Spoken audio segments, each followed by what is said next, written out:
అంటే మన ఎడ్యుకేషన్ సిస్టమ్‌లో వీళ్ళేదైతే నేర్చుకుంటున్నారో, అది ప్రతి దాని మీద, ప్రతి టాపిక్ మీద అవగాహనొస్తది. థియరిటికల్‌గా ఉంటదండి.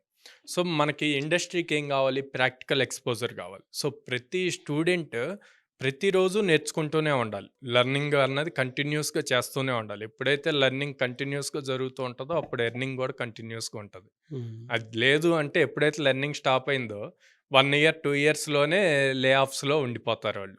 సో, దానికి తగ్గట్టు ప్రాపర్ ప్లాన్ జేసుకోవాలి. ఫర్ సపోజ్ ఫ్రెషర్స్ ఉన్నారనుకోండి. సో, వాళ్ళకి మార్నింగ్ టు ఈవినింగ్ కాలేజెస్ ఉంటాయి గాబట్టి, ఈవినింగ్ కనీసం ఒక 2 అవర్స్ అయినా ప్రాక్టికల్‌గా వాళ్ళు నేర్చుకున్న దాన్ని ఇంప్లిమెంట్ జేయటానికి టైమ్ స్పెండ్ జేయాలి. హ్మ్. ఓకే. అది ప్రాక్టికల్‌గా వాళ్ళకి సెమిస్టర్ వైస్ సబ్జెక్ట్స్ ఉంటాయి. ఫర్ సపోజ్ ఫుల్ స్టాక్ తీసుకుందాం అనుకోండి. మనం ఒక programming language and then front end technologies, database and then server AWS గాని, మైక్రోసాఫ్ట్ అజూర్ గాని డిప్లాయ్‌మెంట్ ఇవి నేర్పిస్తాం. And GitHub, LinkedIn profile ఎలా మెయింటైన్ చేయాలి, రెజ్యూమ్ ఎలా బిల్డ్ చేయాలి, యాప్టిట్యూడ్ రీజనింగ్ ఇట్లాగా మల్టిపుల్ ఇవన్నీ కూడా కాలేజ్‌లో కవర్ అవుతాయి. కాపోతే ఒక్కొక్క సెమిస్టర్‌లో ఒక్కో సబ్జెక్ట్ కవర్ అవుద్ది. మేమేం జేస్తాము, ఒకే చోట 4 మంత్స్ సేమ్ సబ్జెక్ట్స్ తెచ్చి కవర్ జేస్తాం. థియరిటికల్‌గా నేర్చుకున్న దాన్ని ఈవినింగ్ టైమ్ ప్రాక్టికల్‌గా గూడా ఇంప్లిమెంట్ చేయగలిగితే మంచిగా అప్ స్కిల్ అవుతారు. ఇంకా ఆ సబ్జెక్ట్‌లో వాళ్ళకి స్ట్రాంగ్ ఫౌండేషన్ ఉంటదనమాట.